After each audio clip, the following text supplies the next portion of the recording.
Estamos dando início à primeira live de 2023 do Grupo de Estudos Ludwig Feuerl, o GELF, da Universidade Federal do Ceará. Este grupo é coordenado pelo professor Eduardo Chagas, também professor na UFC, por mim e pelo colega Adriano Bittencourt. Nós dois somos doutorando em filosofia na UFC também. Hoje temos como convidada a professora mestra Thaís Gobo e o nosso colega de grupo e também coordenador do mesmo, mestre Adriano Bittencourt. Ambos mestres em filosofia. Desde já aproveito para agradecer aos nossos dois palestrantes, bem como a todos e todas que estão nos assistindo pelo canal do GELF no YouTube. Iremos dar início agora com a fala da professora Thaís Gobo. Ela possui graduação em filosofia pela Universidade Estadual de Maringá, pós-graduação em educação pela Unicesumar e mestrado em filosofia pela Universidade Estadual de Maringá. Tem experiência na área de filosofia e educação. Atualmente é doutoranda do programa de pós-graduação da Universidade Estadual do Oeste do Paraná, na linha de pesquisa de ética e filosofia política. Professora Thaís, você tem mais ou menos 30 minutos de fala, fique à vontade para iniciar. Maravilha, Rosângela, obrigada. Muito boa noite a todas, todos e todes. Quero primeiramente agradecer o convite, dizer que é uma alegria poder participar dessa conversa hoje. Quero agradecer, então, a Adriano, a Rosângela, ao professor Eduardo Chagas, ao Gerson, meu amigo de doutorado, doutor agora, acabou de defender a tese, por ter facilitado, por ter feito essa ponte para que essa conversa hoje acontecesse. E, bem, agradecer também a paciência, porque esse encontro, essa conversa era para ter acontecido na semana passada e, devido a alguns problemas aí, algumas complicações de saúde, ela, então, passou para essa sexta. Mais uma vez, muito obrigada pela compreensão. Bem, eu tinha pensado se eu fazia aí uma apresentação de slide para essa conversa, mas eu achei que, no final das contas, ficaria muito com cara de aula e não é esse o propósito, né? O propósito é que a gente traga, tenha um bom debate, traga ideias aí para discutir. E, bem, então eu trouxe uma fala, sim, curta, tá? E nada rebuscada, sobre a minha pesquisa atual, tá? E aí eu dividi a minha fala da seguinte maneira. Primeiramente, eu vou falar um pouco sobre a minha trajetória acadêmica. Eu acho que, às vezes, a gente deixa isso passar, mas é importante saber de onde que eu tirei essas ideias que hoje a gente vai trabalhar aqui, que a gente vai conversar. Então, eu vou falar brevemente sobre essa minha trajetória. Depois, eu já entro falando um pouco sobre o Marcuse, sobre a biografia, de maneira breve também. E aí entro na minha tese e nessa multidimensionalidade emancipatória que eu trago hoje para vocês, a partir da teoria marcusiana. Bem, então, como a Rosângela falou para vocês, eu estudei na UEM, aqui em Maringá, eu estudei Hegel no mestrado, e a ideia de estudar o Hegel ali com o professor Robespierre, grande marcusiano, embora também hegeliano, foi entender o início da teoria crítica e saber de onde que vem essa negatividade da filosofia, do início da filosofia da Wissenschaft hegeliana, né, da ciência filosófica, que é base, então, da teoria crítica, base da teoria crítica marcusiana, de uma maneira muito... É uma marca muito fundamental da teoria marcusiana, essa base, então, do início da ciência de Hegel. E qual que é a ideia? O início da ciência em Hegel é o puro ser, que para o Hegel é equivalente ao nada, porém é um nada do qual algo advém. Trocando em miúdos, pensando isso, como diria o Marx aí no nos manuscritos econômicos, traduzindo para a nossa língua, o Hegel está falando de uma negação de algo dado para criar algo novo. Quando pensamos, então, numa teoria, quando o Hegel traz a ideia de uma ciência filosófica, ele traz uma concepção de nova filosofia, nova ciência, negando aquela realidade dada, aquela filosofia estabelecida, tentando, então, trabalhar com uma realidade alternativa, uma filosofia alternativa, melhor dizendo. Então, tem-se esse início da ciência a partir da negatividade. E essa é a base da teoria, então, marcusiana, como eu acabei de expressar para vocês. Bem, começo a falar, então, um pouco do Marcuse já. Marcuse também alemão, que nasceu aí em Berlim, em 1898. O Marcuse teve o início da sua formação em Berlim, depois foi para Freiburg. E o Marcuse conheceu o Heidegger, ali em 1924, mais ou menos, o Marcuse conhece o Ser e Tempo, e ele se encanta muito pelo texto, pela teoria, e começa a se orientando, então, do Heidegger, e assim permanece até que o Heidegger se filia ao Partido Nazista. Um detalhe muito importante que eu deixei de falar, o Marcuse é judeu, ele tem família judia, e estava sendo orientado por uma pessoa que se filiou ao Partido Nazista. Então, vocês imaginam o Marcuse quando isso acontece. O Marcuse, ele rompe com o Heidegger logo que ele fica sabendo, e aí na década de 30 já o Marcuse é exilado, vai para os Estados Unidos, e ali começa uma outra trajetória, trabalha para o Instituto de Pesquisas de Frankfurt, né, a Escola de Frankfurt, fica ali trabalhando com Adorno Horkheimer um bom tempo, até que ele é desligado do Instituto, tá? Por por razões financeiras, segundo o Horkheimer. Isso deixa o Marcuse bastante frustrado, assim, porque além de ele precisar do dinheiro para sobreviver, o filho dele tinha acabado de nascer, ele tinha muito para colaborar aí com o Instituto de Pesquisas ainda. E por que eu trago isso? Por que eu trago teoria crítica no título da minha apresentação, né? Ecologia e Revolução, a dança emancipatória da multidimensionalidade a partir da teoria crítica de Herbert Marcuse. Porque muita gente pensa que a teoria crítica acabou ali no Adorno Horkheimer, né? Que a dialética do esclarecimento é a única obra que a gente tem aí de relevância para a atualidade, para a filosofia, e a minha ideia aqui é mostrar que não acaba aí na dialética do esclarecimento e que tem muita coisa depois disso, e trago então para vocês aqui o Marcuse. Bem, o Marcuse é desligado do Instituto, ele começa a trabalhar para a OSS, que era a agência de inteligência dos Estados Unidos, e o Marcuse caçava nazista, no final das contas. Ele tentava, ele ajudava a decifrar os códigos para ver onde seriam os ataques, e assim ele teve um combate contra o nazismo. Uns anos depois ele recebe uma cadeira na Universidade de San Diego, ali ele orienta a Angela Davis, participa ativamente aí das reuniões do Black Panthers, é envolvido com o movimento estudantil, com o movimento ecológico. Marcuse era uma figura sempre presente ali na Califórnia, na Universidade de San Diego. Inclusive, convido vocês a assistirem um documentário, quem se interessar aí pela filosofia marcusiana, chama Os Hipopótamos de Marcuse, tem aí no YouTube. Inclusive, uma das partes, assim, tem um policial falando,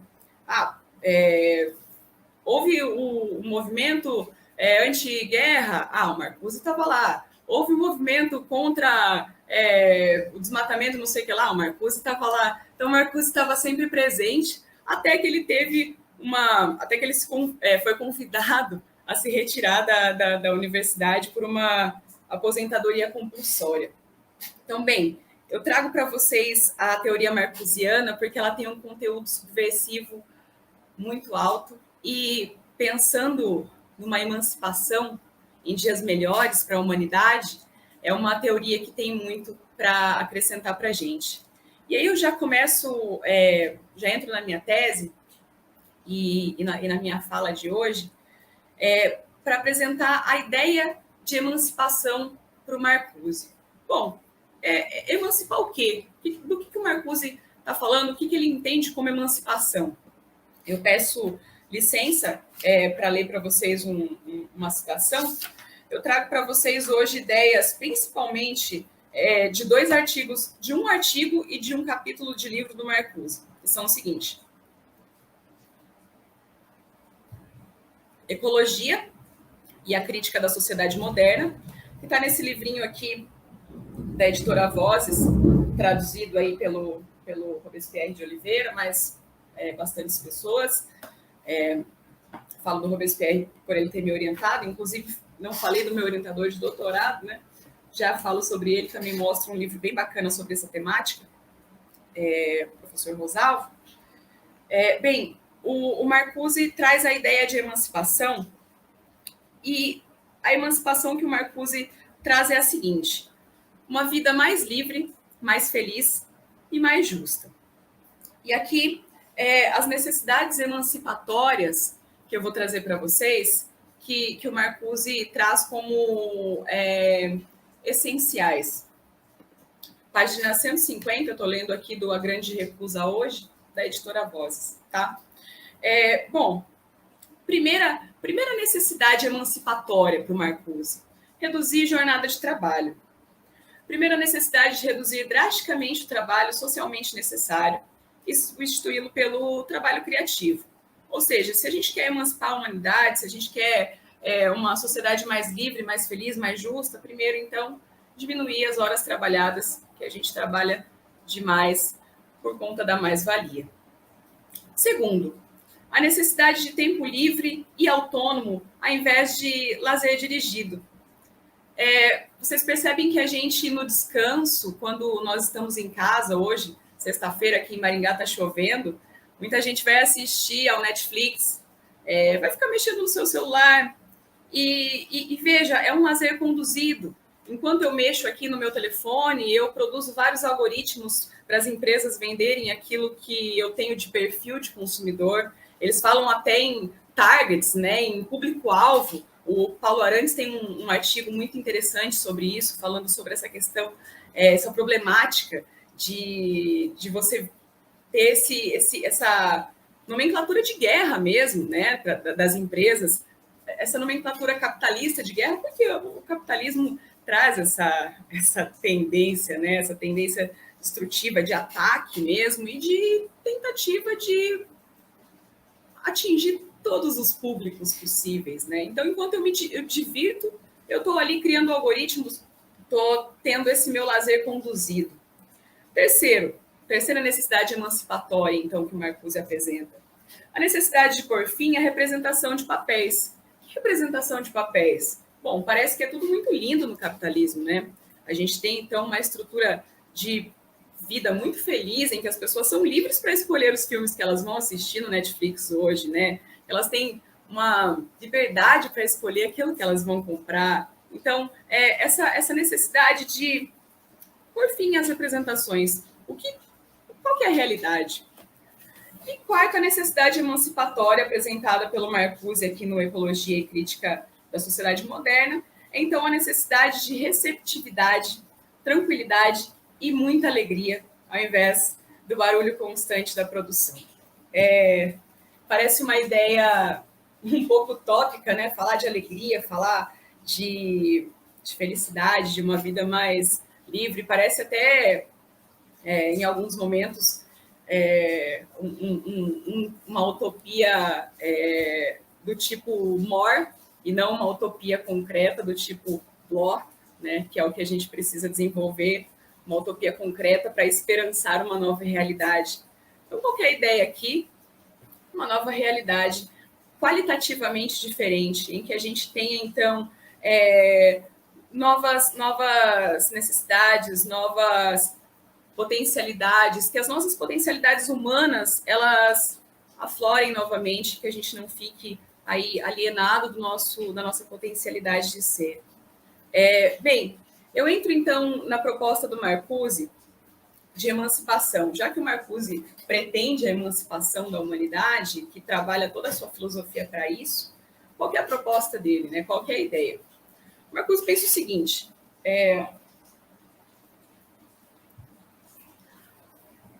Marx, por exemplo, defende a emancipação da humanidade a partir do proletariado. Do proletariado.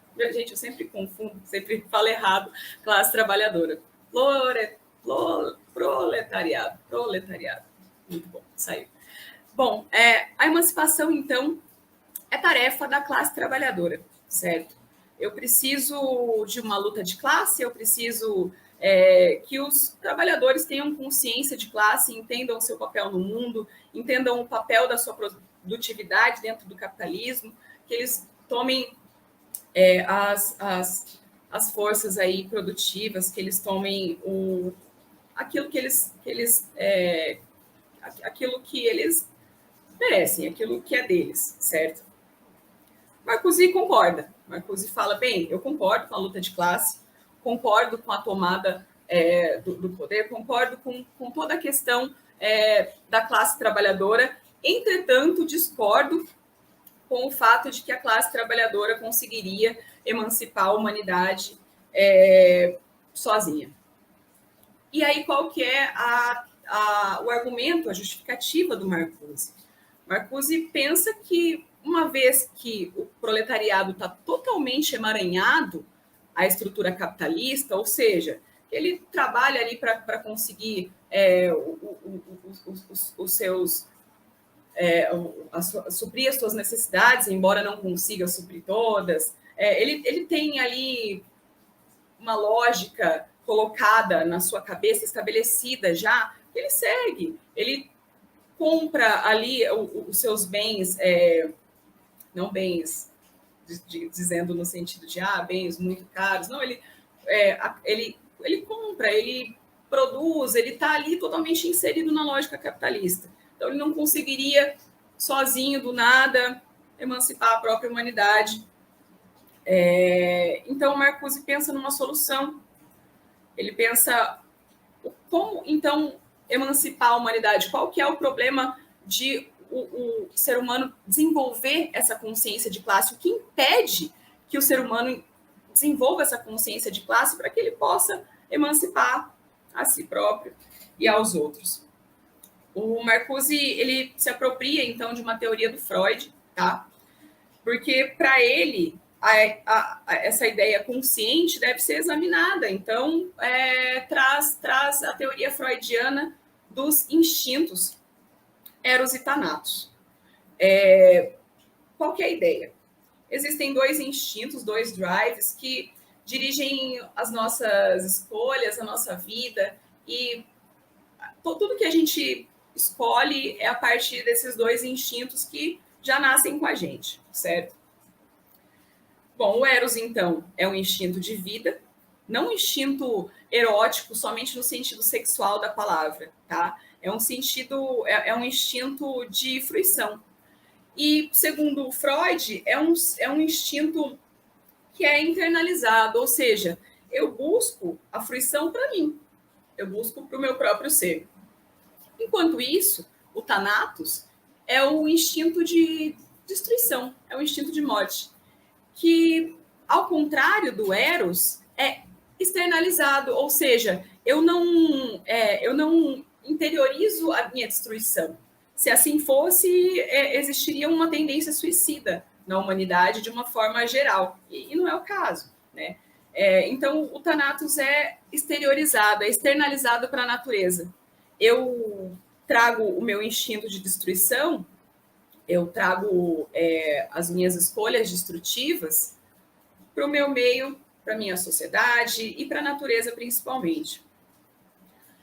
Bom, a junção desses princípios e o fato de o ser humano ter que frear algumas coisas acabam no princípio de realidade, que fazem com que indivíduo seja uma pessoa triste, tá? Ele está ali dentro dessa relação, dessa briga eterna entre Eros e Thanatos.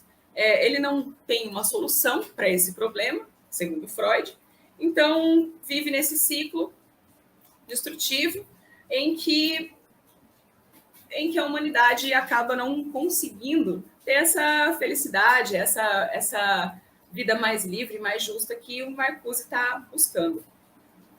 Bom, então na teoria do Freud não tem uma solução, é o que ele coloca ali no mal-estar da civilização.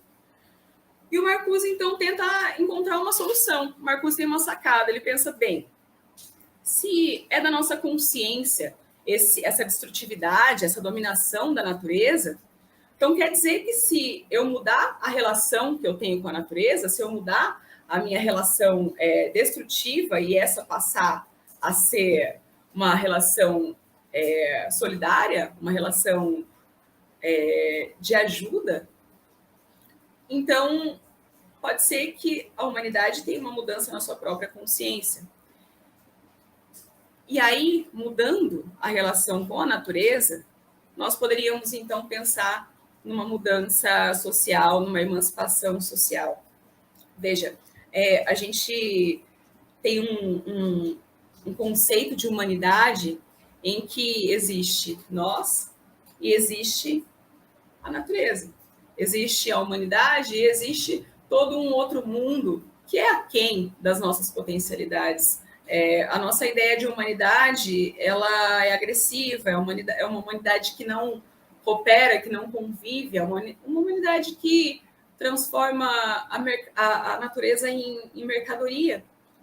E isso, de acordo com uma construção de valores que a gente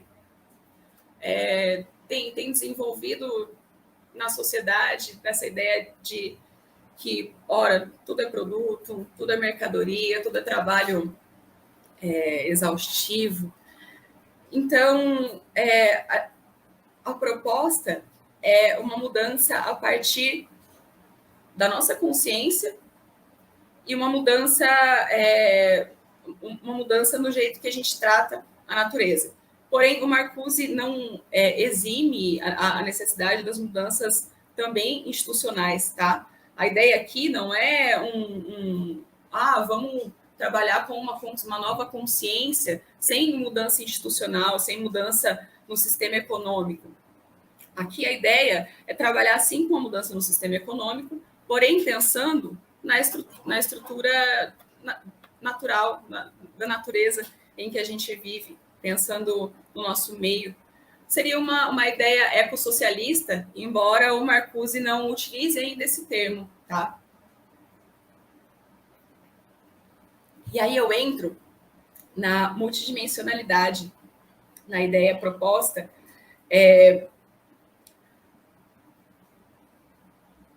uma multidimensionalidade que é fora daquele daquela unidimensionalidade capitalista. Porque percebam, a gente tem sempre uma alternativa, certo? É uma realidade, é um jeito de viver, é uma monocultura, é uma ideia sempre. Não existe uma outra possibilidade. Eu tenho sempre que trabalhar muito, é exaustivo, eu sempre tenho que ter essa estrutura econômica em que uns têm muito e outros têm muito pouco. Isso aí é estabelecido, isso é normal, isso é regra. É uma coisa que a gente tem na nossa cabeça que parece que é imutável, né? Essa unidimensionalidade de pensamento, então, que é uma das armas, um dos combates a ser desenvolvido para a emancipação da humanidade. E aí eu peço, mais uma vez, licença para entrar na multidimensionalidade, para citar aqui um autor brasileiro, Ailton Krenak. O Marcuse, ele traz essa ideia de desenvolvimento, de mudança da relação com a natureza, e traz um conteúdo subversivo muito forte nos movimentos pequenos, nos movimentos ecológicos, principalmente que estavam aflorando ali nos Estados Unidos na época em que ele estava na Califórnia. E o Marcuse pensa sempre no conteúdo subversivo daquela lógica que não se adequou à estrutura capitalista. E nada melhor do que o povo Krenak, nada melhor do que o povo Yanomami para falar sobre essa subversão, sobre essa mudança, sobre essa não adequação à lógica capitalista. Eu trago, então, uma citação aqui do Ideias para Adiar o Fim do Mundo, do Ailton Krenak. E a fala, a ideia é a seguinte: fomos, durante muito tempo, embalados com a história de que somos humanidade. Enquanto isso, enquanto seu lobo não vem, fomos nos alienando desse organismo de que somos parte, a Terra, e passamos a pensar que ele é uma coisa e nós outra, a Terra e a humanidade. Eu não percebo alguma coisa que não seja natureza. Tudo é natureza. O cosmos é natureza. Tudo em que eu consigo pensar é natureza. Então, veja, não tem como eu separar a libertação da humanidade e da natureza. Eu tenho uma relação intrínseca, isso tanto na teoria marcusiana quanto na teoria aqui do Krenak e do Davi Copenau que a gente trabalha a partir de agora. E aí o Krenak traz uma história da crença do povo Krenak, que é importante a gente pensar na questão da natureza enquanto personalidade. Por que a gente vê a natureza como coisa, como produto? Já vou me dirigindo para o final da fala aqui, porque eu acho que eu estou no final já do tempo. E aqui o que o Krenak continua é o seguinte: e uma história de um pesquisador europeu do começo do século XX que estava nos Estados Unidos e chegou a um território dos Hopi. Ele tinha pedido que alguém daquela aldeia facilitasse o encontro dele com uma anciã que ele queria entrevistar. Quando foi encontrá-la, ela estava parada perto de uma rocha. O pesquisador ficou esperando até que falou: ela não vai conversar comigo, não?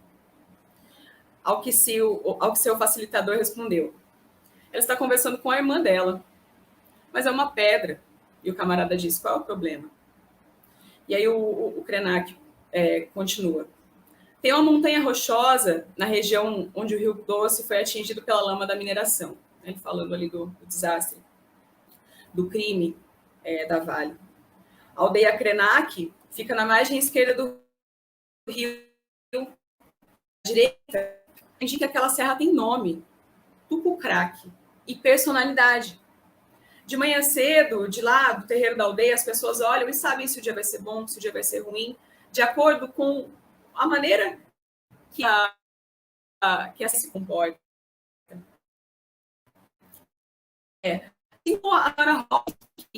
Que a pedra como um ser com personalidade, esses seres que são considerados pela humanidade seres inferiores, né? Por que eles são inferiores? Porque eles não estão adequados à lógica capitalista e eles continuam vendo a natureza, como vida, como personalidade. É claro, a ideia aqui não é, para a gente ter uma relação com a natureza, a gente tenha de ver a serra ali como pai e mãe. Nossa cultura, nossos valores não foram desenvolvidos dessa maneira. Porém, por que essas histórias não nos chamam a atenção? Por que a gente acha um absurdo isso? Por que a gente acha tranquilo a natureza ser mercadoria e acha um absurdo a mercadoria a natureza ter personalidade? Por que a natureza é recurso? Por que a gente acha normal a natureza ser transformada em mercadoria? E por que a gente tem essa problemática toda em enxergar a natureza como ser com personalidade, tá? E aí o Marcuse, fazendo relação com essa fala aqui do Krenak, diz o seguinte: no Contra-Revolução e Revolta, tem um capítulo inteiro dedicado à questão ecológica, que chama Natureza e Revolução. O Marcuse, aliás, abrindo um parênteses aqui, ele nunca escreveu um livro inteiro dedicado à ecologia. Porém, todos os textos dele, os livros ali, o Ensaio sobre a Libertação, O Homem Unidimensional, que talvez vocês conheçam, Eros e Civilização, Contra a Revolução e Revolta, do início ao fim, tratam da questão da natureza, da dominação da natureza e dessa nossa separação da terra, essa separação do natural, tá? Então, sempre um diálogo, sempre uma conversa presente nos textos do Marcuse.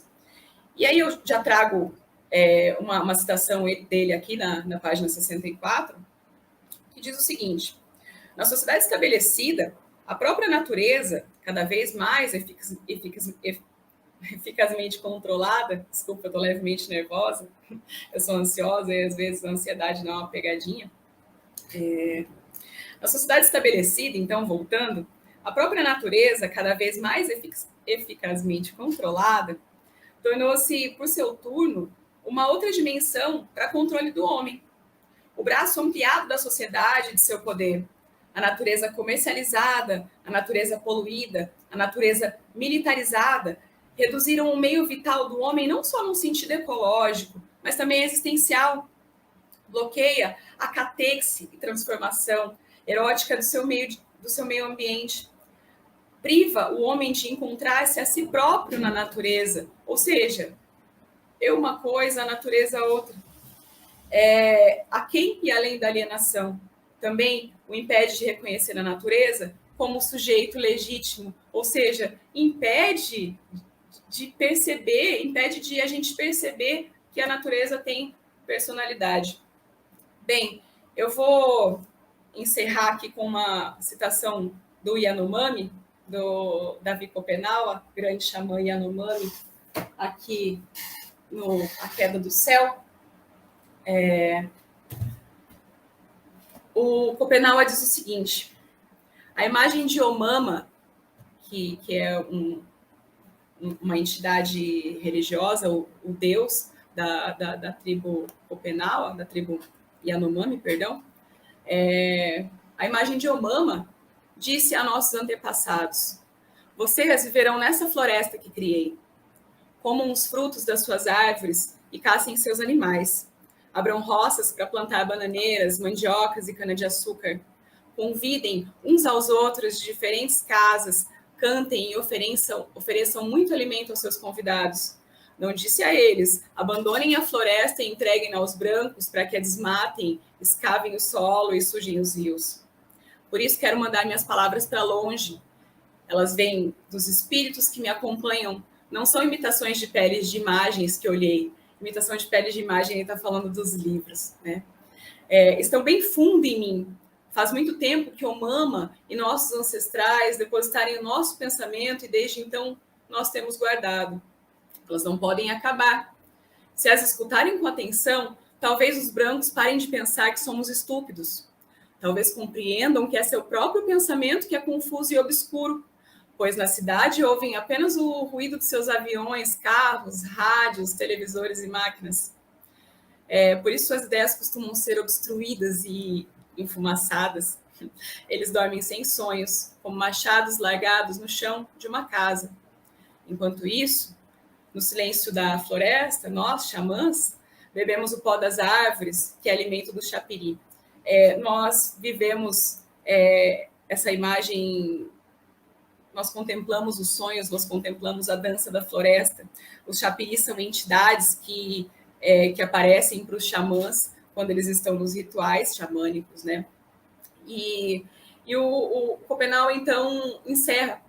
Ele diz o seguinte: os Yanomami continuam vivendo na floresta como seus antepassados.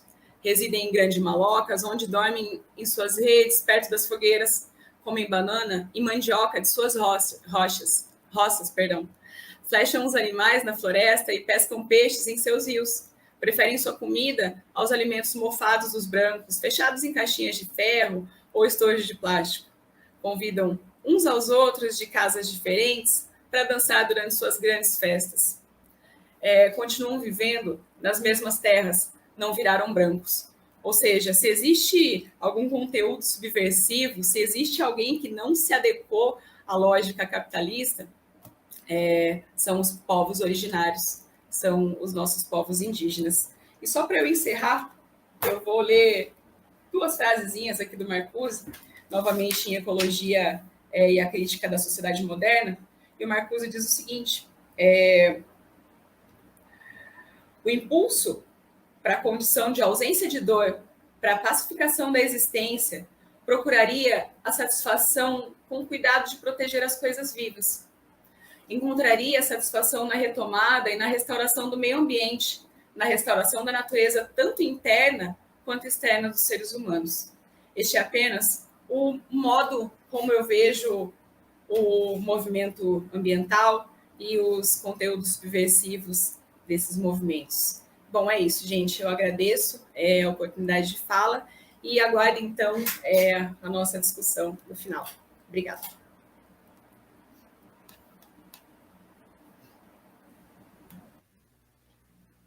Obrigada, professora Thais, pela excelente fala.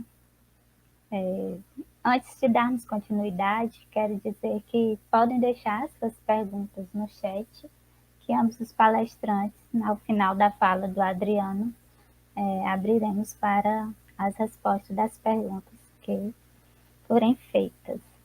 Outra coisa, lembrando que o GELF está proporcionando um ciclo de lives.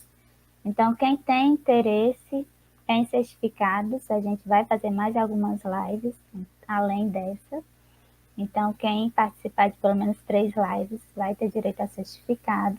Então, a partir de agora, na fala do Adriano, eu vou disponibilizar no chat um link de frequência. Então, quem tem interesse, por favor, preencha, ok? Então, dando continuidade, teremos agora a fala do mestre Adriano.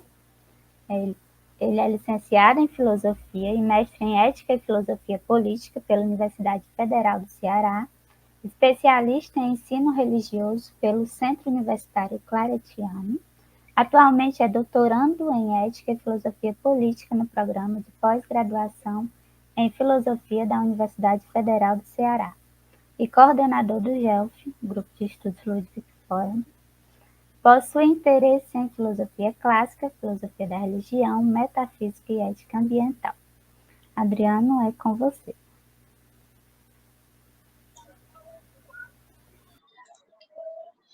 Boa noite, Rosângela, boa noite, Thaís, boa noite, os caros colegas que estão aí nos assistindo.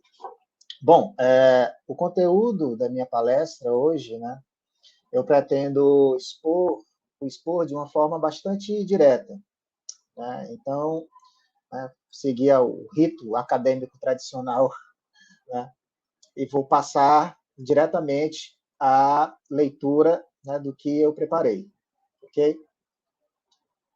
Indivíduo, comunidade e emancipação. Conexões entre Ludwig Feuerbach, Gilles Deleuze e Agnes Heller. Introdução. Por todos os lugares, a temática ambiental adentra os mais diferentes espaços do tecido social. Essa ampliação do debate, no entanto, não confirma um cenário factual de mudanças, embora um grande avanço no tocante àquela causa tenha sido alcançado. Por maior concessão que seja feita a seus interlocutores, parte dessa discussão deve-se à forma como a mesma é conduzida, acenando, cremos, a um nível de exigência muito maior do que ela em si contempla. Com palavras mais diretas, queremos dizer que podemos ter chegado ao ponto de declarar que os esforços que se dirigem à construção de um panorama ético em que se espera um cenário de harmonia entre os povos deva ser abandonado pelo reconhecimento de um ethos que se forma na individualidade a partir dela. Parte 1. O discurso ambiental hoje. Tolerância para salvar o planeta. Filosofia e conceito. A história intelectual do Ocidente é marcada pela elaboração de conceitos. Conceitos são a mola mestra do saber filosófico, desde que ele se constituiu na antiguidade. Porém, embora seja um instrumento criado para abranger o maior número de objetos, sua aplicação está sempre relacionada a uma circunstância especial. É o caso, por exemplo, do conceito de democracia, que, aplicado em tempos atuais como em sua forma originária, constituiria uma apologia ao racismo e à misoginia.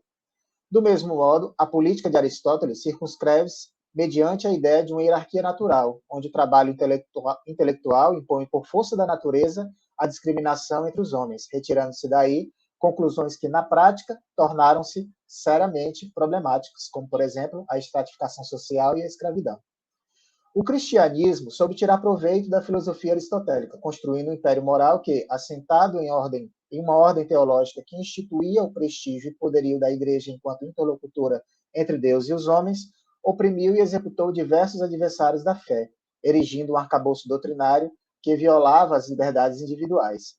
Na modernidade, a racionalidade filosófica dará a si amplos poderes para ditar a concepção de progresso, a despeito dos prejuízos que ocasionalmente ela viesse a trazer. Violência, escravidão e toda sorte de crimes contra a humanidade se seguiram sob o ímpeto da espada da civilização. Fizemos essa breve incursão histórica para reencontrarmos a tese supracitada, a saber que a aplicação de ideias e conceitos em filosofia sempre atenderão a uma agenda particular, gerando assim conflito entre interesses individuais e coletivos. Contudo, o debate segue em curso, uma vez que alternativas universalistas são parte do ímpeto filosófico desde seu período áureo. É o caso, por exemplo, da obra de Hans Jonas e, no Brasil, os escritos do filósofo e ambientalista Leonardo Boff, pensadores que apostam, em linhas gerais, em uma ética baseada na responsabilidade e no cuidado em relação ao outro. É sobre a execuibilidade dessa proposta que faremos as considerações a seguir. Tópico 2, cuidado e responsabilidade. Em primeiro lugar, o que podemos dizer acerca do cuidado como possibilidade concreta para a construção de práticas de vivências solidárias à natureza? Na forma em que esse conceito é desenvolvido em Jonas e Boff, define-se como possibilidade de comprometer-se com o outro, incluindo toda a natureza, com vistas à preservação da vida. Aí eu cito aqui, faço uma pequena citação do Leonardo Boff. No livro Ética e Espiritualidade, ele diz o seguinte: cuidado e sustentabilidade são, ao nosso ver, categorias centrais do novo paradigma planetário, e os dois princípios capazes de viabilizar uma sociedade globalizada e possibilitar um desenvolvimento que satisfaça as necessidades humanas e dos demais seres da comunidade biótica. Boff, Leonardo, na Ética e Ecospiritualidade, Campinas Velhos Editora, 2003, página 28.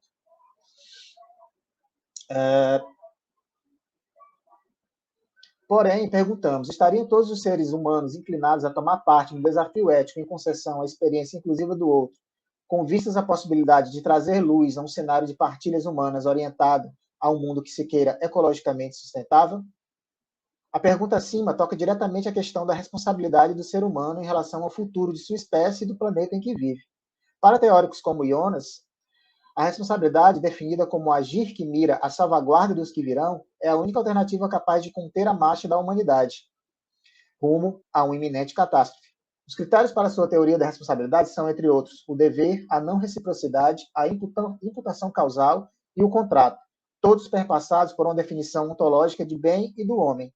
A humanidade teria, desse modo, que resolver o impasse supostamente originado da consideração de que há certas leis que a constrangem ao se abrir mão delas, pois o que está em jogo não foi posto por um outro e nem pela própria vontade, mas pelo próprio ser. Na prática, infelizmente, a humanidade parece caminhar na contramão do que Jonas propõe. O problema consiste justamente no fato de Jonas supor essa axiologia em um panorama que independe das vontades. Que independe da vontade, aos moldes kantianos, aos moldes do kantismo. A vontade, ao contrário, pressupõe o dever, isto é, ela vem antes do cumprimento de uma dada exigência. A razão, por outro lado, rejeita o sensível e transforma em cálculo tudo sobre o que se debruça. Lembramos as palavras do filósofo romeno Emile Cioran, que diz o seguinte: desconfiemos dos que creem no bem e o erigem em ídolo.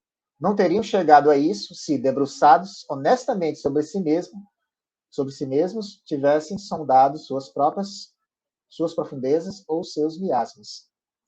Repetindo, desconfiemos dos que creem no bem e o erigem em ídolo. Não teriam chegado a isso se, debruçados honestamente sobre si mesmos, tivessem sondado suas profundezas ou seus miasmas.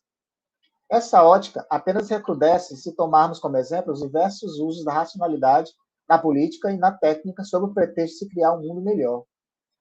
Um autor que muito insistiu em uma visão oposta à escalada cega da racionalidade foi o filósofo alemão Ludwig Feuerbach. Feuerbach fez amplos estudos no campo da antropologia, sugerindo importantes reflexões de caráter etnológico.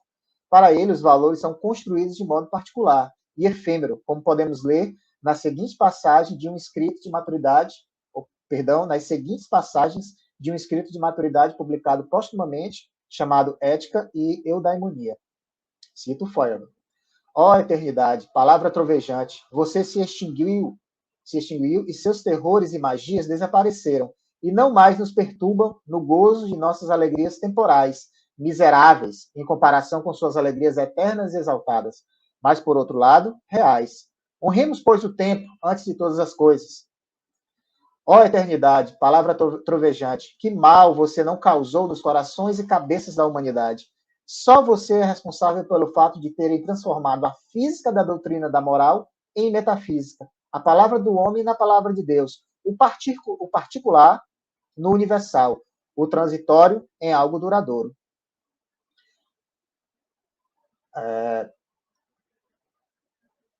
Bom, essa citação é de uma obra que não está traduzida no português, tá? Chamada Ética e Felicidade.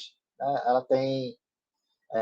enfim, ela recebeu algumas traduções, mas a citação que eu faço, ela está na página 41 da obra Ética e Felicidade em italiano. Tá? Foi a última, creio que tenha sido a última versão dessa obra que tenha saído, de 92.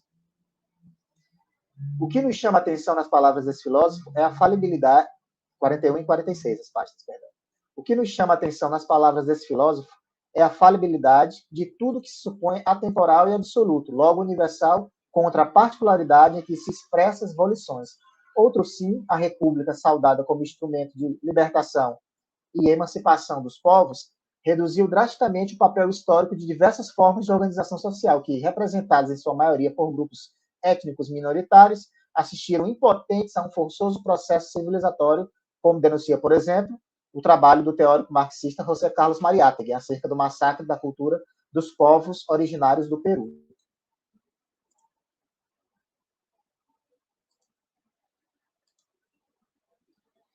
Assim, levantamos a seguinte questão: que valores estão implicados necessariamente na discussão sobre os fins das ações humanas no âmbito da ética ambiental?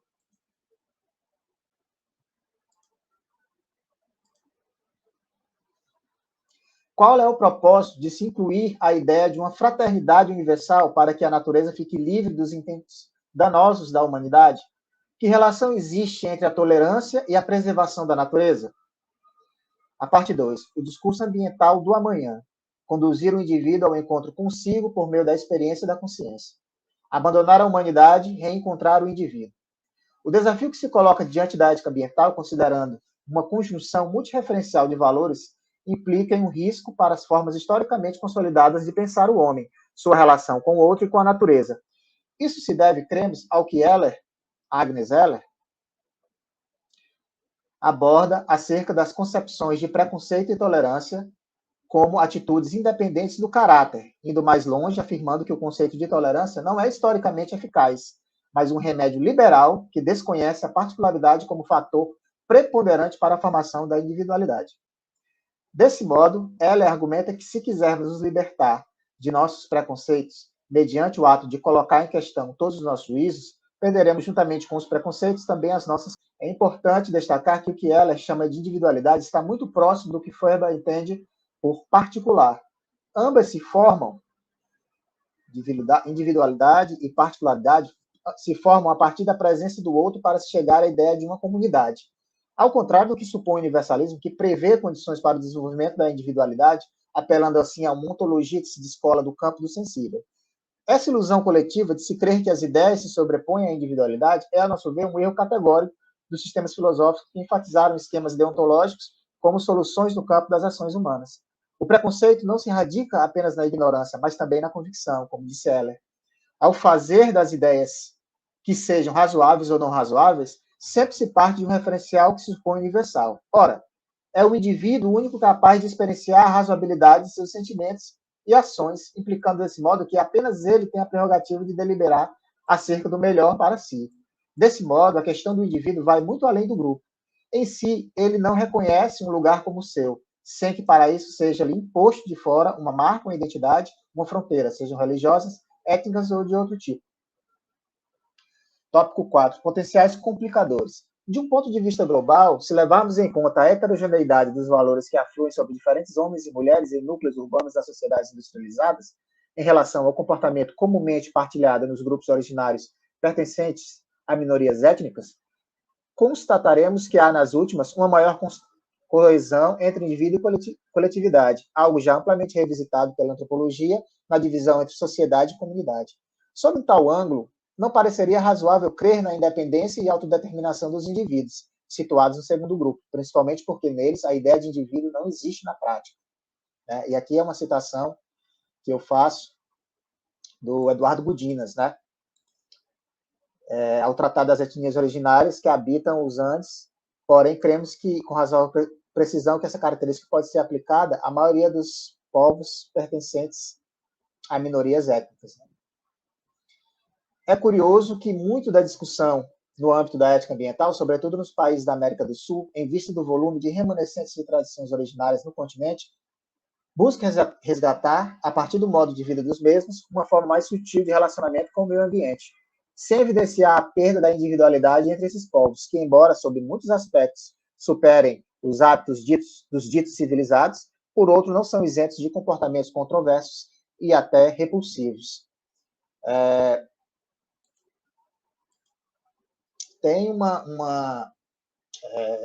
Houve uma denúncia no ano de 2019 acerca de vários casos de estupro nas aldeias Jaguapiru e Bororó, no Mato Grosso do Sul.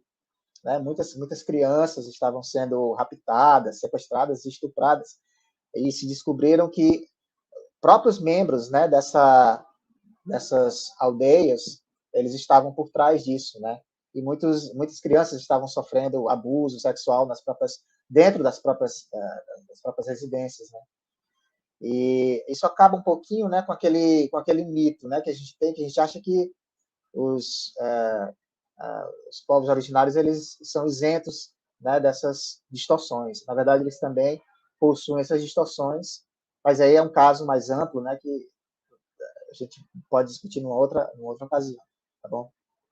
Retomando o texto, assim é preciso ousar considerar a integralidade da individualidade, antes de se prover medidas e soluções que falem em nome da maioria. Desse modo, assim como o indivíduo pode agir sobre os mais egoísticos intentos contra a coletividade, do mesmo modo, a última pode sufocar e oprimi-lo, como tem sido comum em exemplos históricos, ou mesmo diante de formas de governo que se erguem sob o prisma do republicanismo.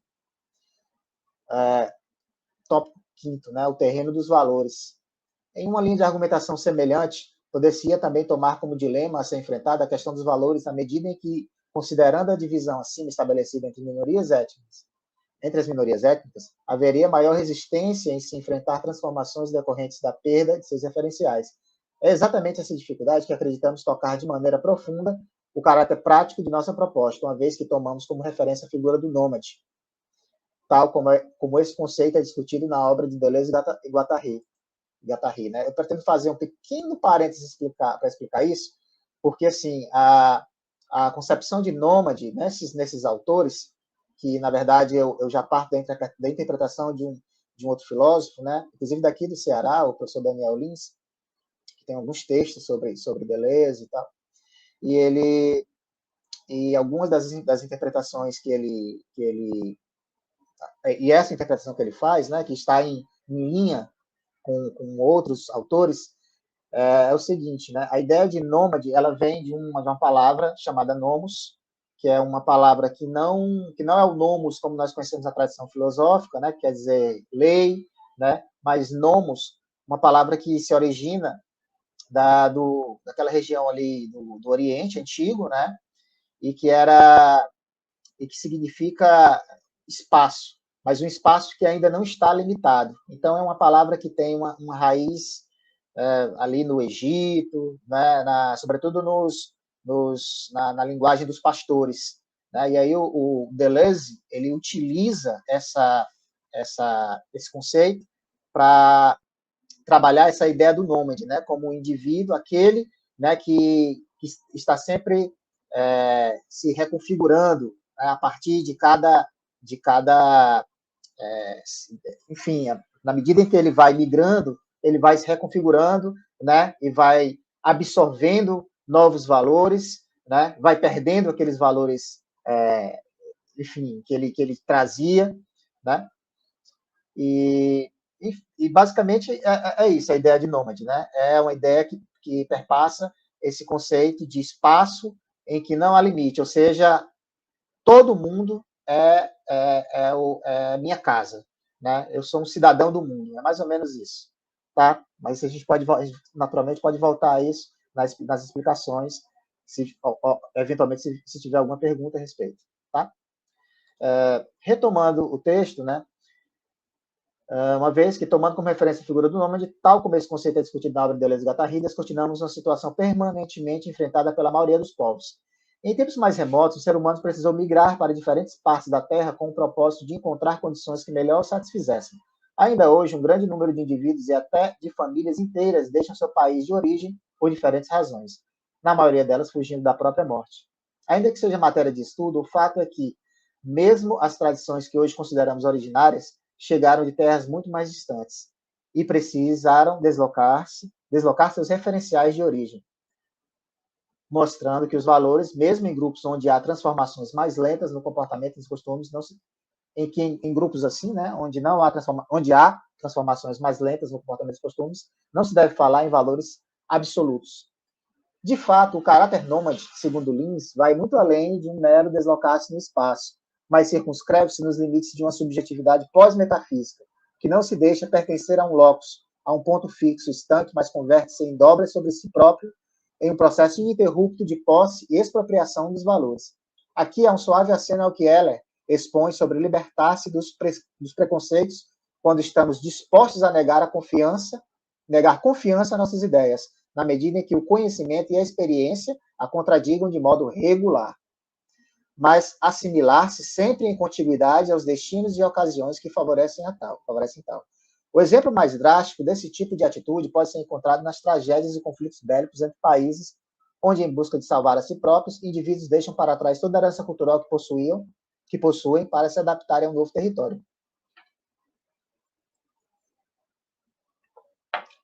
Sobretudo, se trata de povos com heranças étnicas e históricas radicalmente distintas. Eu faço aqui um pequeno comentário de uma situação que ocorreu, que ocorre ainda atualmente na Dinamarca, né? Os conflitos no Oriente Médio, em curso desde a Guerra da Síria, provocaram a saída de uma grande leva de famílias daquele território em direção a países da Europa. Na Dinamarca, a chegada de imigrantes muçulmanos tem sido contestada, em particular com o acirramento de tensões civis, potencializado pela propaganda anti-imigração provocada por políticos ligados à extrema-direita dinamarquesa. Entre as medidas para eliminar imigrantes do país, elaborou-se em 2021 uma proposta de pagamento no valor de $20 mil para todo aquele que manifestasse o direito de deixar o território dinamarquês. Tais exemplos, ainda que extremos, podem servir para compreendermos que a ideia de um nomadismo ético figura como possibilidade diante de um mundo onde os contornos, sejam eles geográficos, étnicos, religiosos, cada vez mais se alargam em vista do avanço tecnológico, sobretudo em um contexto pós-pandemia, onde o mundo teve de se adaptar a novas formas de relacionamento no intuito de diminuir o contágio. Parte 3, é a última parte aqui desse meu texto, né? Sobre a possibilidade de um ethos nômade. O dilema do filósofo. A ética cristã nasce em um mundo entre cristãos e não cristãos, sendo, portanto, um esforço em vão por parte de seus defensores uma dialógica horizontalizada. Mesmo as éticas clássicas de Platão e Aristóteles até Hegel são produtos de um horizonte metafísico onde o fim é sempre o sujeito racional. Portanto, são pensadas mediante o alto valor humano como criatura em um topos que não se afasta do périplo do eu.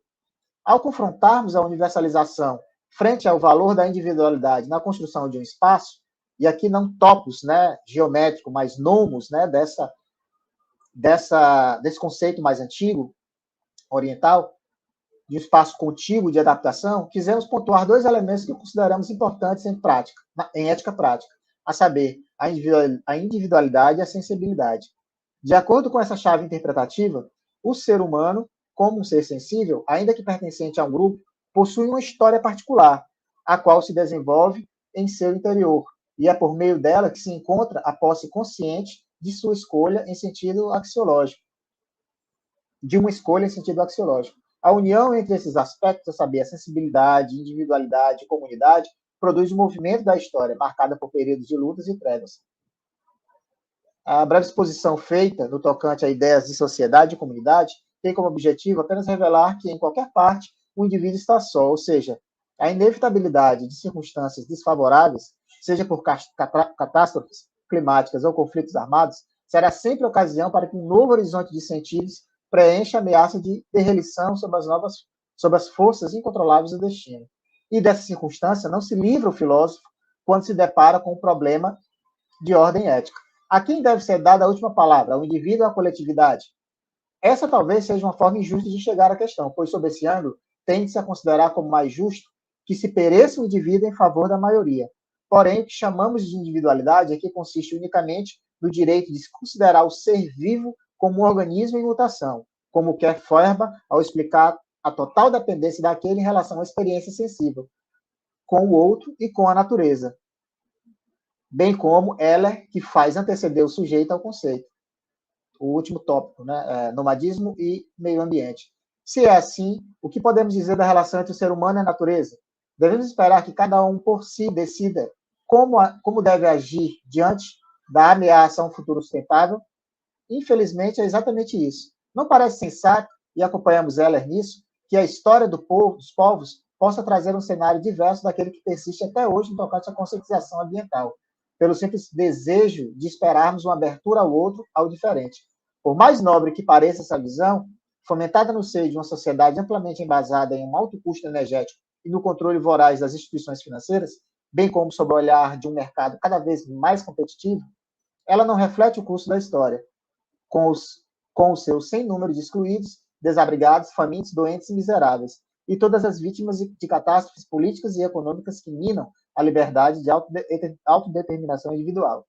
Se é somente no interior de uma individualidade, de uma experiência provinda da história, que a consciência pode surgir, é somente nela que seus objetos podem ser compreendidos e apropriados de maneira sensível, afetiva e sincera. A plenitude dos conceitos corroborada pelo uso constante e irresponsável, obstrui a reflexão aprofundada, criando uma linguagem cansativa e inerme, que se faz bandeira dos oprimidos, repetida como mantra sobre os auspícios de uma mudança consciente do estado de coisas. Ao contrário, é da individualidade que surge a energia do não, do vigor de uma resposta que não se conforma com o seu lugar. O lugar é contra toda fixidez, um lugar qualquer, onde o indivíduo pode se apropriar e se desligar quando assim o quiser. O lugar é todo o universo, pátio, como tudo que nele existe e nos faz vivos em sua diversidade. É somente nessa troca fluida em que uma individualidade experiencia sua dependência natural da mundanidade que pode ela se elevar ao encontro, que pode ser possível uma filosofia do encontro. Assim, a individualidade é encontro porque é também perda. Perda em relação a um grupo específico, a um lugar, perda de um eu definido, calcado, firmado e conformado. Encontro enquanto abertura, ressignificação, reescrita, novas geografias mentais, outros processos subjetivos de gozo e fruição. O nômade, esse ser abstrato, viajante, sem destino, é, portanto, a figura da própria dança cósmica da natureza, que, a despeito das indas e vindas dos deuses, está sempre em harmonia consigo mesma. E assim eu fecho essa fala, gente. Agradeço o tempo e agradeço aos colegas que estiveram presentes nessa nossa palestra, e as nossas queridas Thaís, palestrante, professora, e a Rosângela, a nossa mediadora. Um abraço, muito obrigado.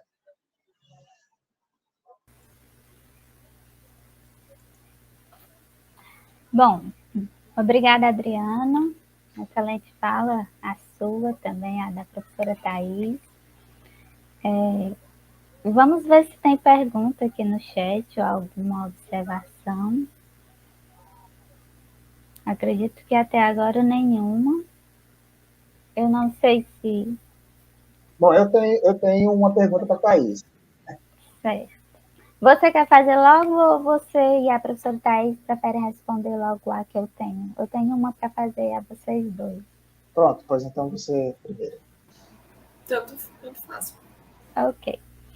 É só para ficar mais claro, porque eu não conheço o Marcuse, né? Eu não tenho uma leitura nele. Então, desculpa, eu não sei se já foi falado, não ficou muito claro para mim os pontos mais similares a respeito da natureza entre Feuerbach e Marcuse. Eu gostaria que os dois falassem mais um pouco sobre isso.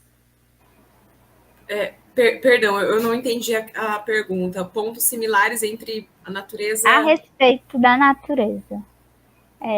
Marcuse e Feuerbach. E Feuerbach. Você... É uma excelente pergunta. Infelizmente, eu não consigo responder, porque eu tenho uma leitura muito curta de Feuerbach. Eu consegui ler alguma coisa num grupo que eu tinha de estudos, Natureza e Teoria Crítica, ali da UniOeste.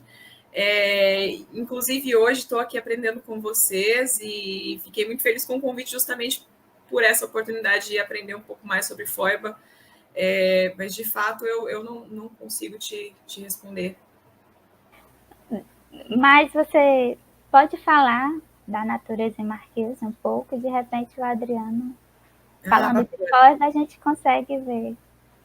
A ideia do Marcuse é que a dominação intrínseca ali,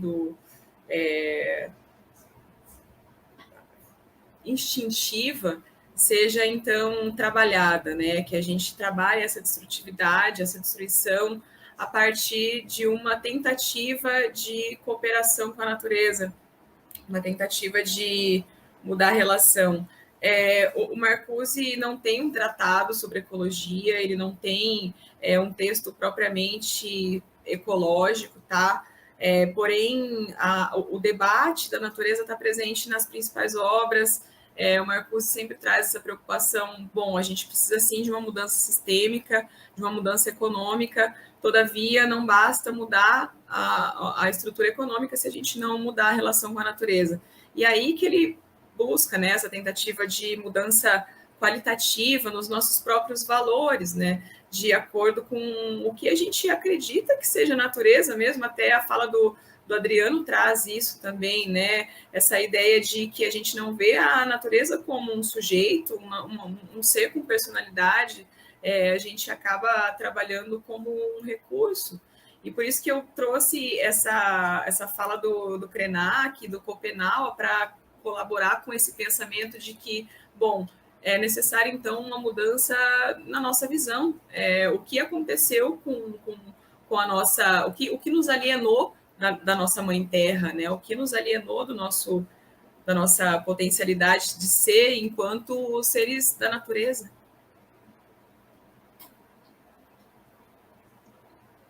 Maravilha. Eu acho que a Rosângela caiu. Thaís. Mas, assim, já aproveitando, né, a pergunta que ela fez, eu acho que um ponto que poderia ser trabalhado em comum, né, e aí eu faço referência a essas falas que você fez com relação ao Krenak e ao David Schopenhauer também, né? Inclusive, eu usei até algumas dessas citações que você usou, eu também usei em outros trabalhos meus, né, para referendar um pouco, né, disso que eu pretendo expor agora.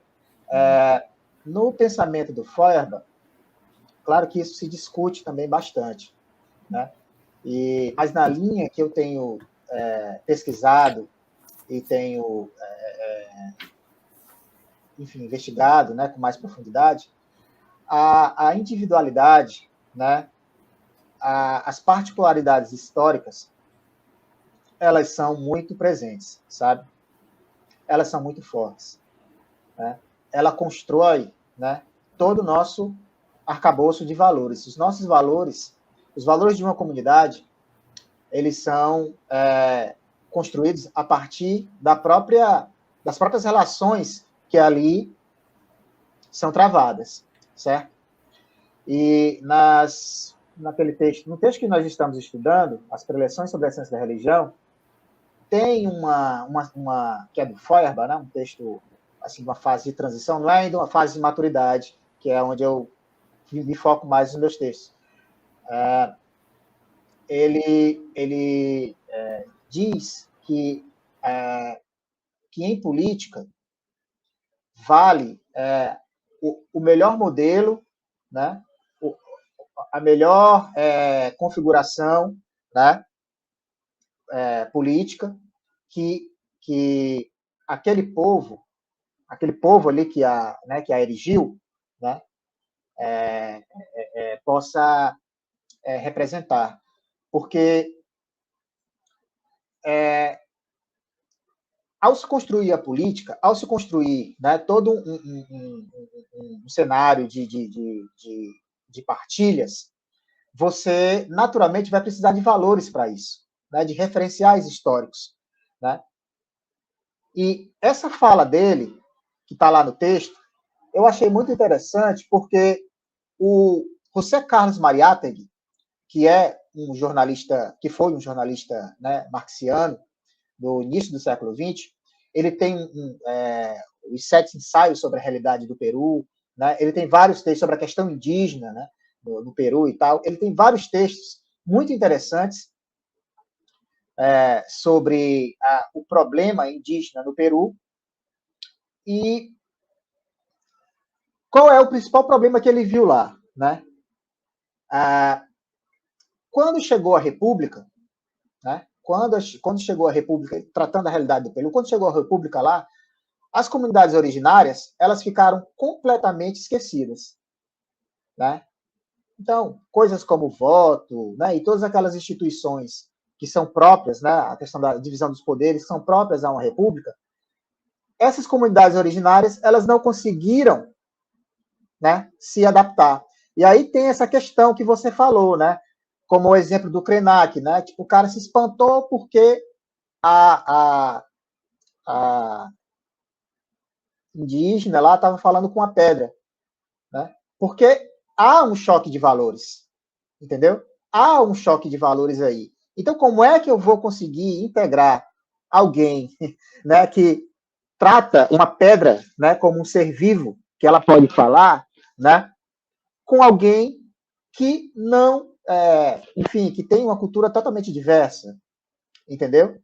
Eu não posso, né, simplesmente fazer com que aquele se dobre, né, aos meus pés, né, que ele possa se assimilar, né, à instituição que eu impus, entendeu? Então, é aí que eu vejo o link, né, que liga o Feuerbach, né, a essa questão propriamente dos povos originários e que toca o multireferencialismo do Marcuse. Né? É nesse sentido que eu vejo o link, ou seja, os valores são múltiplos, né? Enfim, eles se configuram, né, a partir de uma determinada história particular, né, de cada povo, né? E é preciso que isso seja respeitado, em primeiro lugar. As individualidades, elas possam ser respeitadas, né? O meu texto, ele vai mais no sentido de uma individualidade não como egoísmo, né? Mas de uma individualidade como condição para uma comunidade. Se eu não tenho o respeito pela individualidade, né, por aquilo que me constitui, né, historicamente, culturalmente, né, se eu não puder respeitar isso, então eu vou agredir o outro, né? Eu não vou ser capaz de entender a diferença, de fato, entendeu? Então, no meu texto, a crítica, ela ia mais a esses sistemas éticos, né, deontológicos, né, que é baseado no dever, numa moral ontológica, digamos assim, uma ética, né, uma moral, perdão, né? Desculpa, ética, né? Uma ontologia ética, né? E isso é uma coisa que na percepção do Feuerbach e da Agnes Heller e do Deleuze, né? Que eu tento conexionar os três, né? Isso deve ser abolido do discurso filosófico, né? Em razão exatamente dos problemas históricos, né? De guerras, né? de massacres, né? Que foram erigidas em nome de um bem comum, né? De uma ideia de tolerância, de paz, isso, aquilo, outro. Mas isso eu posso desenvolver mais tarde no meu texto em particular, respondendo apenas a pergunta da Rosângela. A conexão que eu faço entre o Feuerbach e o Marcuse, ela é perpassada pela individualidade e o respeito aos valores, né, a partir de uma determinada individualidade. Ok, obrigada. Tem uma pergunta no chat do Luciano Salles. Gostaria de saber se Herbert Marcuse é muito lido nas universidades federais brasileiras. Bom, infelizmente não. Eu trouxe um pouco da biografia dele justamente por isso. Trago no título o nome de teoria crítica justamente para que seja identificada a teoria do Marcuse com a teoria crítica, porque tem toda essa problemática. A escola de Frankfurt, teoria crítica, Adorno Horkheimer acaba ali na dialética de esclarecimento e parece que não tem nada mais além. E o Marcuse, ele acaba não sendo tão conhecido, assim como outros, como o Neumann, por exemplo, aí da Escola de Frankfurt também, acaba ficando nos bastidores. Eu tive a sorte de estudar com um dos maiores marcusianos do mundo, então conheci a obra devido a isso, mas realmente não é muito lido, não.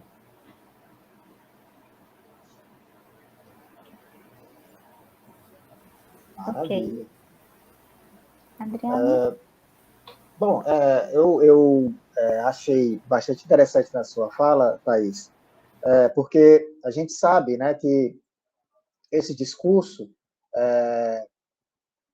o discurso ambientalista, no geral, ele é muito rechaçado, né, enfim, a gente sabe que são pessoas que estão defendendo os interesses de outros, né, de empresários, de políticos, né, então, assim, principalmente quando o discurso ambientalista ele vem das tradições originárias, aí o problema parece ser um pouco mais grave, né? Tende-se a desqualificar, né, a fala, porque muitas vezes é perpassada por próprios elementos da cultura, né, da tradição, de uma determinada tradição originária, e isso, enfim, dentro de uma sociedade altamente tecnológica, como essa que nós vivemos, né, muitas vezes não é levado a sério, né? Mas eu queria saber assim de ti, como é que o Marcuse ele entende essa questão da racionalidade, né? E na filosofia e em conexão com essa questão, né, das outras vozes, né? Qual é o status da racionalidade, né, nessa nova tarefa da filosofia, vamos colocar assim, né, que propõe o Marcuse, né?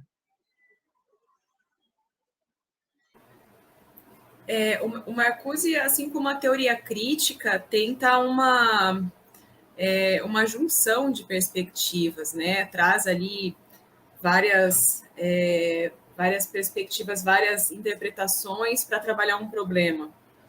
Por exemplo, a teoria crítica traz a psicologia, traz a economia, traz a ciência social, traz a filosofia. É uma tentativa de uma teoria, a teoria mais prática possível, assim, levando em consideração todas as nuances do problema em questão tratado.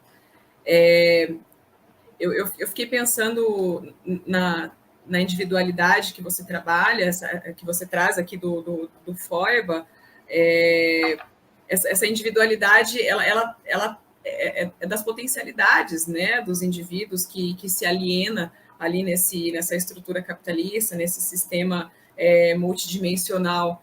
Eu penso agora, divagando um pouco, saindo um pouco da sua questão, peço desculpas, inclusive, mas penso no caráter subversivo nesse sentido de tentativa de considerar todas essas potencialidades de todas as individualidades e tentar pensar em várias perspectivas para um problema.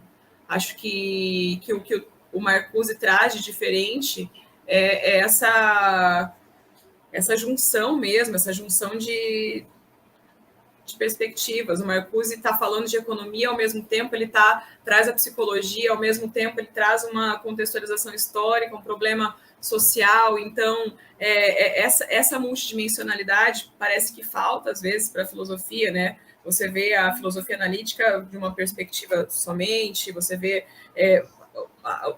as divergentes partes ali, as divergentes formas de pensamento, sempre pensando de uma maneira parece que única, né?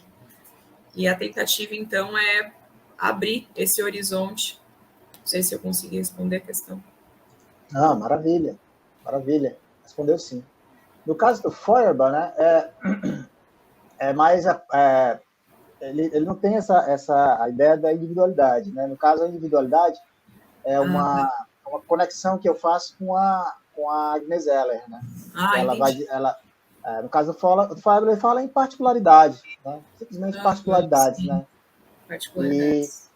Eu acho que ele teve até um grande problema de ser compreendido naquela época, muito em razão da dificuldade, né, de política mesmo, sabe? Porque era uma época, né, de efervescência e tal. E eu acho que esses textos dele não foram muito bem assimilados.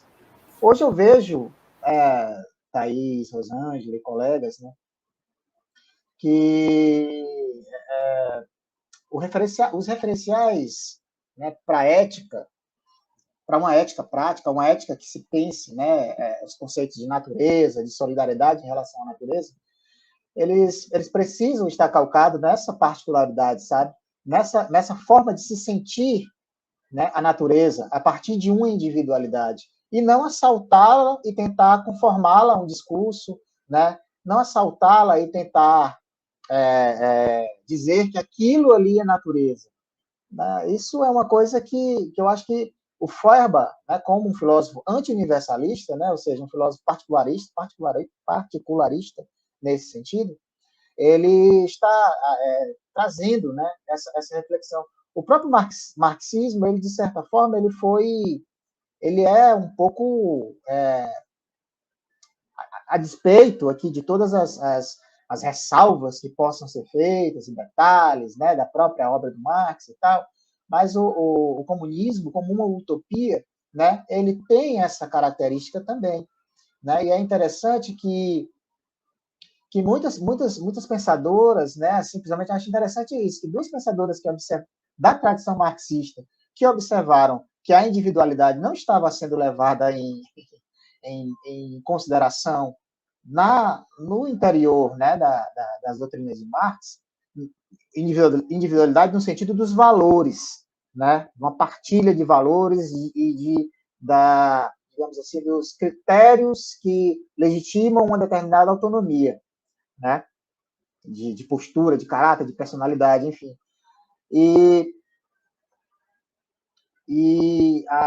Foi a Agnes Heller, né, e aquela outra filósofa alemã, Weil, né, Simone Weil, né, ambas são da tradição marxiana, né, e no caso da Simone Weil é até interessante, né, porque ela diz, olha, a revolução, muito bem, Marx, a revolução ela vai acontecer a partir dos trabalhadores, né, mas quem são esses trabalhadores, né? Né? Então, é importante dizer isso. Né? Quem são esses trabalhadores? De onde é que eles vêm? Qual é a sua origem? Né? Eu acho que isso é fundamental, sabe? E isso é uma espécie de calcanhar de Aquiles que eu vejo.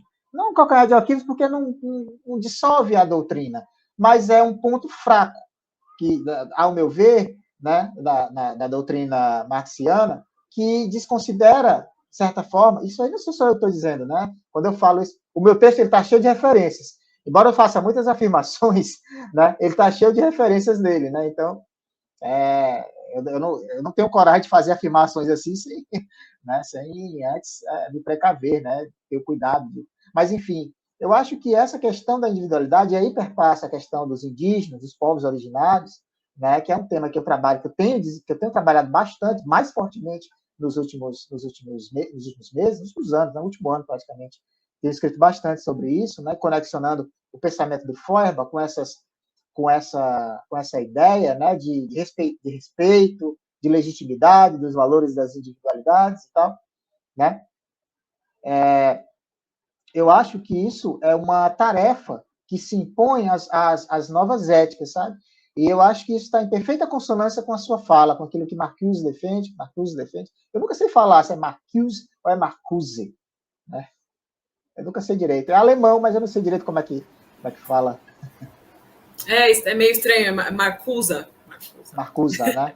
O E fica A, né? Pois é, eu acho que isso aí é uma tarefa que cabe tanto a nós, né, os feuerbachianos aí, a Rosângela, o pessoal do GELF, o povo que está estudando o pensamento do Feuerbach, né, recuperar, de certa forma, o diálogo com Marx, aquilo que Marx, né, falou, né, mas entender também o Feuerbach, que é uma coisa que o professor Eduardo também sempre fala, né, é importante entender o autor a partir de seus referenciais, né, não ficar, né, de pegar apenas um texto de uma pessoa, intérprete do Marcuse, né, e entender que isso foi o que ele disse. Não, né? É ir no Marcuse, ler os textos do Marcuse, pegar os intérpretes dele e tentar produzir ali algo diferente, algo original que possa trazer mais calor, né, à discussão filosófica, né? Não ficar sempre naquela coisa, né, naquela mesmice e tal. Então, acho que a nossa fala aqui, ela cumpre assim um papel muito, muito importante, sabe, de conexionar autores, de abrir novas chaves de leitura, né, de trazer novas possibilidades, né, de conexões. Eu até tenho uns livros aqui do Marcuse, sabe? Estou lendo aqui uma tese de doutorado de um cara muito interessante que fala também dessa questão dos referenciais, né, da importância, né? E é isso, né? Eu acho que a tarefa aqui hoje foi bem satisfatória, né? Eu me considero assim muito muito feliz por ter participado desse momento, que eu acho que aprendi muito com você, né? E acho que a gente tem muito a contribuir também com coisas, né? Com trabalhos do futuro. É isso aí. Sim, o que eu aprendi é muito bacana, né? Essas ligações e criar tentar criar uma nova realidade, pensar uma nova realidade, né? Uma utopia aí concreta do estilo Lockeano, né? Pensar numa nova realidade, parece que a gente fica tão fechado nessa ideia autoritária do capitalismo mesmo, né? De que só existe essa possibilidade, no fim das contas, a gente acaba esquecendo que não existe um outro planeta, né? A gente, enquanto devora a nossa casa, a gente fica sem uma, né? É verdade. Bom, Jânio, eu vou passar a palavra para você, aí você faz as considerações finais, enfim, fale o que você gostaria de dizer. Ok, Adriano. Obrigada. Não tem mais perguntas aqui no chat. Não sei se mais alguém gostaria de fazer alguma pergunta. Creio que não. Gostaria de agradecer à professora Thais, agradecer ao Adriano. Com certeza foi um momento muito rico.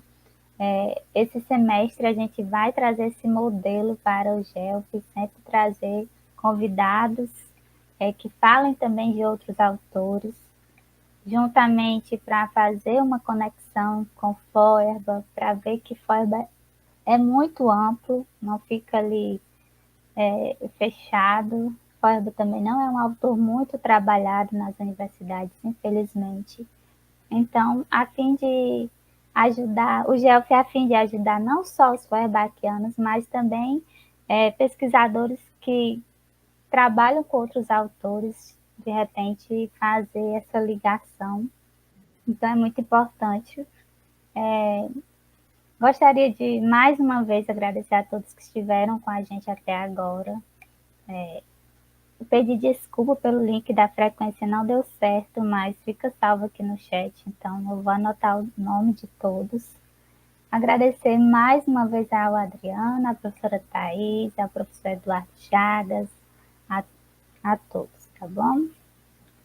Então, creio que podemos finalizar a nossa live. Por favor, curtam o nosso canal, deixem seus likes, ok? Obrigada, boa noite a todos, a todas. Um abraço.